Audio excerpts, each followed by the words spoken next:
Dipole force जो है वो कल मैंने बताया था कि ये प्रेजेंट होती है जब आपके कंपोनेंट दोनों लिक्विड के वो क्या होते हैं, वो पोलर होते हैं। और डाइपोल उनमें बाय नेचर प्रेजेंट है उसके मॉलिक्यूल के अंदर due to the difference of electronegativity. जो बात आज आपने उसके मतलब और जो है वो जाननी है वो ये है कि आपको पता हो कि स्ट्रेंथ जो है, strength of dipole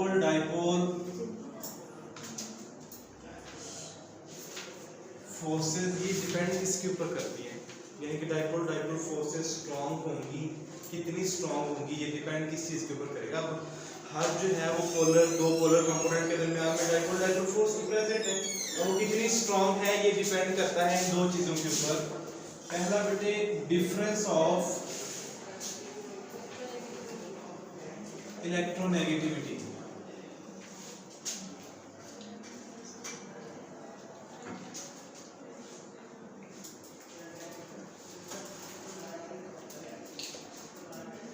between two atoms. जो दो एटम्स बॉन्ड बनाया हुआ जिन्होंने, उनके दरमियान में इलेक्ट्रोनेगेटिविटी का डिफरेंस कितना है। जैसे HCl के अंदर हाइड्रोजन और क्लोरीन के दरमियान में इलेक्ट्रोनेगेटिविटी का क्या है, डिफरेंस कितना है।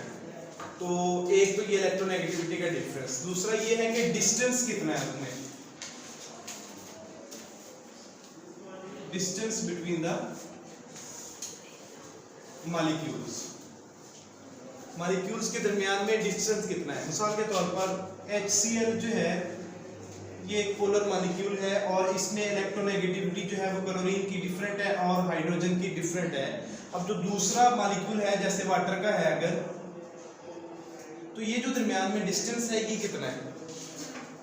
एक तो ये बॉन्डेड एटम जो है इनके दरमियान में इलेक्ट्रोनेगेटिविटी का डिफरेंस कितना है, ये जितना बढ़ता जाएगा ये चार्ज सेपरेशन उतनी स्ट्रांग होती जाएगी और ये डिस्टेंस जितना कम होता जाएगा उतना वो जो डाइपोल फोर्स की स्ट्रेंथ है या वो जो अट्रैक्शन है वो क्या होती जाएगी, वो स्ट्रांग होती जाएगी। स्ट्रेंथ ऑफ डाइपोल फोर्स किसके ऊपर डिपेंड करती है, बॉन्डेड एटम की इलेक्ट्रोनेगेटिविटी के डिफरेंस के ऊपर, और सेकंड डिस्टेंस है बिटवीन द मॉलिक्यूल्स कि वो एक दूसरे से करीब कितना है या दूर कितना है। ठीक है, नेक्स्ट जो है वो दूसरी डाइपोल जो इंटरमॉलिक्यूलर फोर्स ऑफ अट्रैक्शन है वो कौन सी थी, वो है डाइपोल इंड्यूस्ड डाइपोल। ये मैंने बताया था कि जब आप एक नॉन पोलर लिक्विड को पोलर के अंदर मिक्स करते हैं तो जो फोर्सेस ऑफ अट्रैक्शन प्रेजेंट होती हैं अमंग द लिक्विड मॉलिक्यूल्स उसको हम कहते हैं डाइपोल इंड्यूस्ड डाइपोल, और इसका दूसरा नाम क्या है, डिबाय फोर्सेस। क्या कहते हैं, डिबाय फोर्सेस।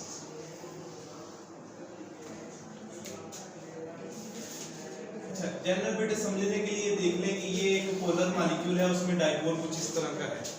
एक तरफ इलेक्ट्रॉन की डेंसिटी ज्यादा है, एक तरफ कम है, वो डाइपोल प्रेजेंट है, उसमें परमानेंट डाइपोल है। और एक नॉन पोलर मॉलिक्यूल है जिसमें ये स्फेरिकली डिस्ट्रीब्यूटेड है इलेक्ट्रॉन की डेंसिटी स्फीयर के अक्रॉस। अब ये बाय नेचर ये नॉन पोलर है, इसमें यूनिफॉर्मली डिस्ट्रीब्यूटेड इलेक्ट्रॉन डेंसिटी, लेकिन आपने जब उसे एक पोलर डाइपोल रखने वाले लिक्विड के अंदर मिक्स किया है तो इसके साथ प्रेजेंस होने की वजह से इसका electronic cloud for the time being जो है वो डिस्टर्ब हो गया। अब ये जो नेगेटिव एंड है पोलर का, पोलर मॉलिक्यूल का जो नेगेटिव एंड है वो इस नॉन पोलर के इलेक्ट्रॉनिक क्लाउड को क्या करता है, रिपेल करता है। रिपल्शन की वजह से थोड़े से टाइम के लिए इसके अंदर ये इलेक्ट्रॉन डेंसिटी मूव करती है away in order to reduce the repulsion. ये इस नेगेटिव एंड की वजह से जो रिपल्शन काज हो रही है इसका नेगेटिव क्लाउड थोड़ी देर के लिए मूव कर देता है किस तरफ को, अवे साइड, दूसरी साइड को। तो होता क्या है कि इसके अंदर भी जो है वो इस तरह से ये पॉजिटिव एंड बन गया उसका और ये नेगेटिव एंड दूसरी तरफ चला गया। ठीक है, और इसके अंदर जो है वो फोर्स ऑफ अट्रैक्शन जो है वो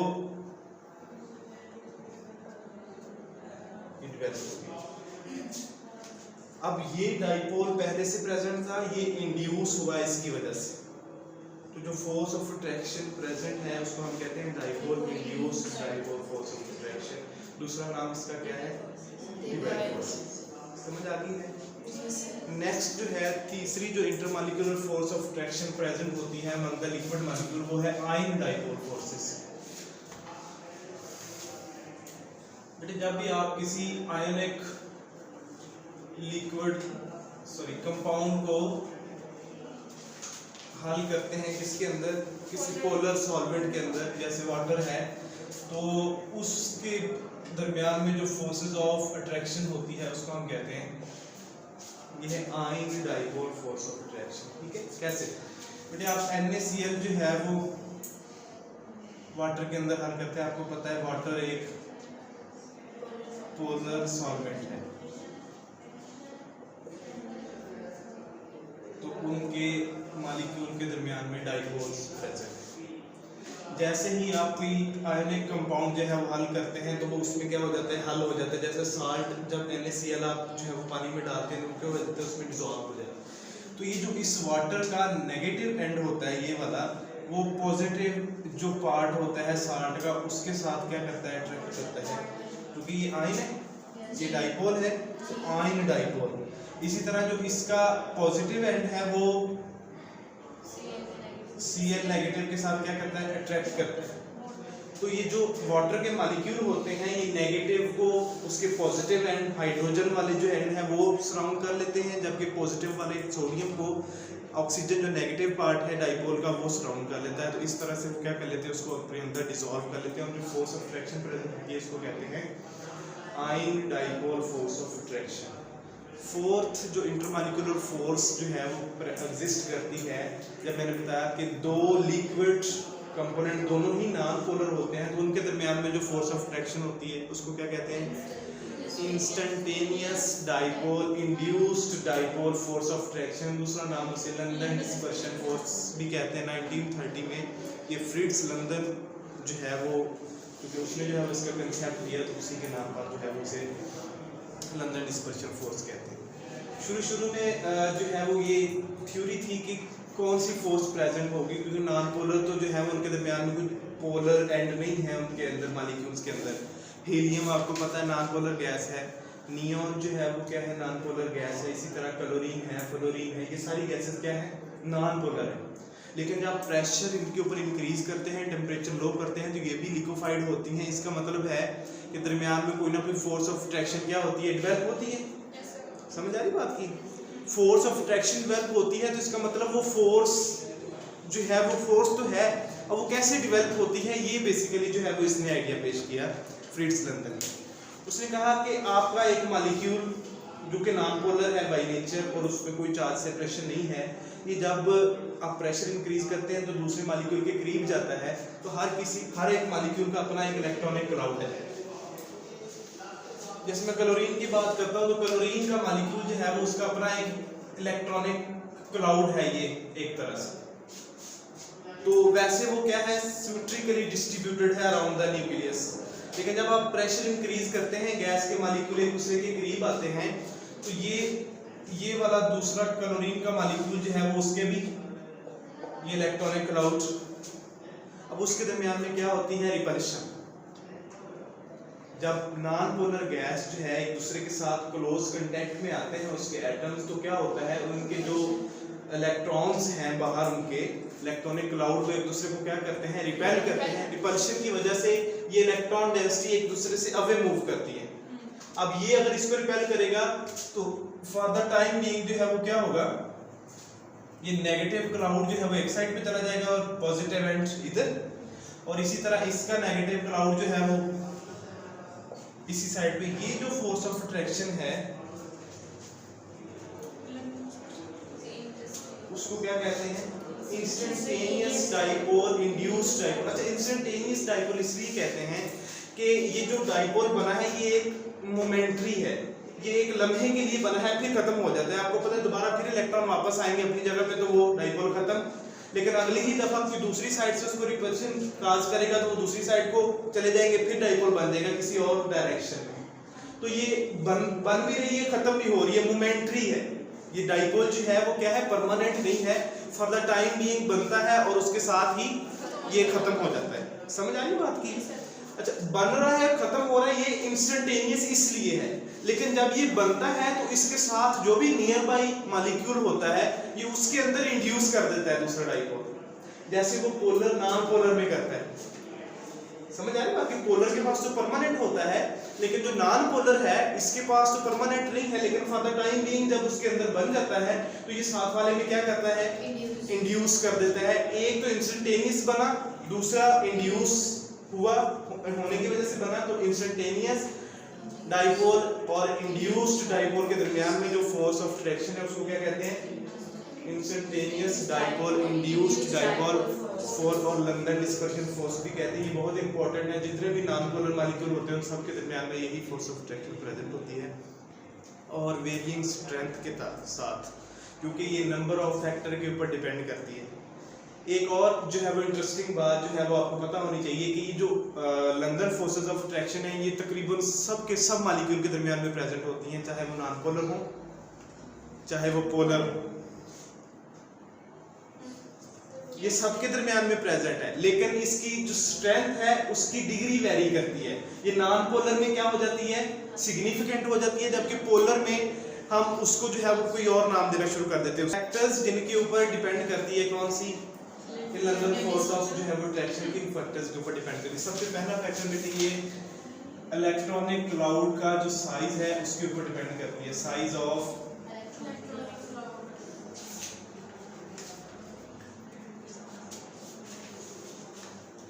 इलेक्ट्रॉनिक क्लाउड। और size of electronic cloud indirectly depend करता है एटॉमिक साइज के ऊपर।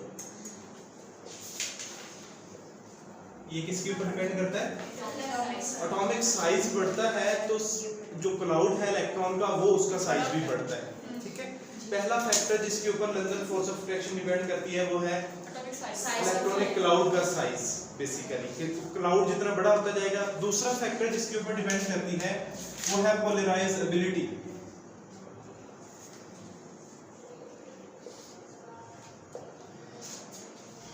पोलराइजेबिलिटी जो है ये किसको कहते हैं, ये बेटे है डिस्टॉर्शन ऑफ इलेक्ट्रॉनिक क्लाउड को कहते हैं। आप कितना इजीली इलेक्ट्रॉन क्लाउड को जो है वो डिस्टर्ब कर सकते हैं, उस फैक्टर का नेम है पोलराइजेबिलिटी। आपको पता है जितना बड़ा होगा साइज में इलेक्ट्रॉनिक क्लाउड उतना उसको डिस्टर्ब करना आसान होगा। समझ आए, छोटे को डिस्टर्ब करना मुश्किल है, साइज बड़ा होता जाएगा इलेक्ट्रॉन, थोड़ा सा भी उसको अगर पुश मिला, किसी से रिपल्शन मिली तो ज्यादा जो है वो इफेक्ट आएगा उसमें, वो ज्यादा डिस्टर्ब होगा। तो ये जो डिस्टर्बेंस है इलेक्ट्रॉनिक क्लाउड में, ये डिस्टॉर्शन है, इसको अगर आप क्वांटिटेटिवली मेजर करते हैं तो उसको हम पोलराइजेबिलिटी कहते हैं। तो जैसे जैसे पोलराइजेबिलिटी इंक्रीज होती है किसी भी एटम्स के दरमियान में, एटम में, वैसे वैसे लंदन फोर्सेस ऑफ अट्रैक्शन भी बढ़ती है, स्ट्रेंथ उनकी क्या होती है, इंक्रीज होती है। तीसरा जो फैक्टर है जिसके ऊपर ये डिपेंड करती है वो है number of atoms in a molecule. अब इनसे कैसे रिलेटेड है, पहले इस पॉइंट के जो है वो आप कंटेक्स्ट में एक एग्जांपल देखें। आपको पता है हैलोजन का ग्रुप है, 7th ग्रुप है हैलोजन्स, ठीक है, वो नॉन पोलर मॉलिक्यूल्स हैं सारे के सारे। लेकिन जब आप ऊपर से नीचे मूव करते हैं तो फ्लोरीन जो है वो -188 के ऊपर जो है वो कोई गैस है, गैसियस मॉलिक्यूल है। लेकिन आप जैसे नीचे आते हैं तो आयोडीन जो है वो क्या है, वो उसका बॉइलिंग पॉइंट 184 के साथ +184 के साथ जो है वो क्या है, वो एक सॉलिड है। अब हालांकि पूरे का पूरा ग्रुप के मेंबर क्या है, वो नॉन पोलर है, तो ऊपर से नीचे आते हुए सबके दरमियान में फोर्स ऑफ अट्रैक्शन तो एक ही है, वो कौन सी है, यही लंदन फोर्स ऑफ अट्रैक्शन। लेकिन स्ट्रेंथ जो है वो ऊपर से नीचे आते हुए इतनी इंक्रीज हो जाती है कि आयोडीन सॉलिड हो जाती है, क्लोरीन जो है वो लिक्विड, ब्रोमीन लिक्विड हो जाती है, फ्लोरीन और क्लोरीन गैसेस है। समझ आ रही है, ऊपर से नीचे आते हुए क्या हो रहा है, ऊपर से नीचे आते हुए एटॉमिक साइज इंक्रीज हो रहा है, इलेक्ट्रॉनिक क्लाउड बढ़ रहा है तो उसको डिस्टॉर्ट करना इजी होता जा रहा है, और इजी होता जा रहा है तो पोलराइजेबिलिटी बढ़ रही है, पोलराइजेबिलिटी बढ़ रही है तो स्ट्रेंथ बढ़ रही है किसकी, लंदन फोर्सेस ऑफ अट्रैक्शन की, जिसकी वजह से मैंने बताया था स्टेट ऑफ मैटर किसके ऊपर डिपेंड करती है, स्ट्रेंथ ऑफ इंटरमॉलिक्यूलर। स्ट्रेंथ बढ़ेगी आप मूव करेंगे सॉलिड की तरफ, अगर वीक होगी तो आप मूव करेंगे किसी तरफ, गैसेस की तरफ। समझ आ रही बात की, नंबर ऑफ एटम के ऊपर कैसे डिपेंड करती है बेटे। आप देखते हैं कि नॉन पोलर मॉलिक्यूल ऑर्गेनिक के अंदर जैसे ये C2H4 ये एक मॉलिक्यूल है किसका, इथेन का, ये गैस है, इसका कोई बॉइलिंग पॉइंट माइनस के अंदर है, -80 के राउंड अबाउट है इसका ना, इसका बॉइलिंग पॉइंट। लेकिन जब आप यही वाला कार्बन जो है वो 6 कर देते हैं, C6H14, ठीक है, तो इसका जो बॉइलिंग पॉइंट है वो प्लस जो है वो 68 पॉइंट समथिंग जो है वो इसका बॉइलिंग पॉइंट आ जाता है। अब देखिए ये माइनस से बढ़कर जो है वो 68 डिग्री सेंटीग्रेड तक इंक्रीज हो गया है, हालांकि नेचर में वो हाइड्रोकार्बन ही है और उसमें कोई जो है वो नया ग्रुप जो है वो ऐड नहीं हुआ। वो क्या है, वो भी हाइड्रोकार्बन है, वो भी सैचुरेटेड हाइड्रोकार्बन है, दोनों ही। इसमें नंबर ऑफ एटम 2 से बढ़कर जो है वो कहां पे चले गए हैं, नंबर ऑफ एटम 2 से बढ़कर जो है वो 6 हुए हैं। तो आपका जो है वो फोर्सेस ऑफ अट्रैक्शन इतनी स्ट्रांग हो गई हैं कि उसका बॉइलिंग पॉइंट माइनस से इंक्रीज होकर प्लस 68 तक जो है वो इंक्रीज हो गया। अब इसमें रोल किसने प्ले किया है, number of atoms. Number of atom से क्या होता है बेटे, लेट अस से कि ये अगर 6 कार्बन की चेन है और ये अगर 2 कार्बन की चेन है, तो 2 कार्बन जो है उनका इलेक्ट्रॉनिक क्लाउड डिस्टर्ब होगा, तो 2 साइड्स होंगी उनको एक दूसरे के साथ अटैच होने के लिए, दूसरे मॉलिक्यूल के साथ, ठीक है। और अगर यही 6 कार्बन की चेन है और 6 कार्बन का इलेक्ट्रॉनिक क्लाउड डिस्टर्ब होगा, तो 6 साइड्स हैं दूसरे मॉलिक्यूल के साथ अटैच होने की। तो जैसे जैसे नंबर ऑफ एटम बढ़ते हैं उतना ही साइट ऑफ अटैचमेंट बढ़ जाती है विद द एडजेसेंट या with the neighbouring molecule.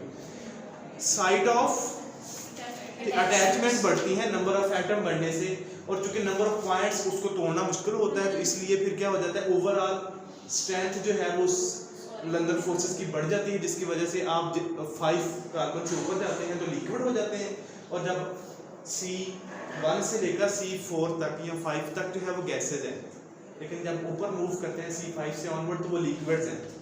Forces of attraction यही है। तो नंबर ऑफ एटम बढ़ने से या दूसरे लफ्जों में मॉलिक्यूलर मास बढ़ने से वो क्या हो रही है, इंक्रीज हो रही है। तो जब आप C9 से इंक्रीज करते हैं और C15 से सॉरी, तो ये वैक्सी सॉलिड बनना शुरू हो जाते हैं ये वाले हाइड्रोकार्बन्स, और फोर्सेस ऑफ अट्रैक्शन हैलोजन की तरह इनके अंदर भी वही है, लंदन फोर्सेस ऑफ अट्रैक्शन।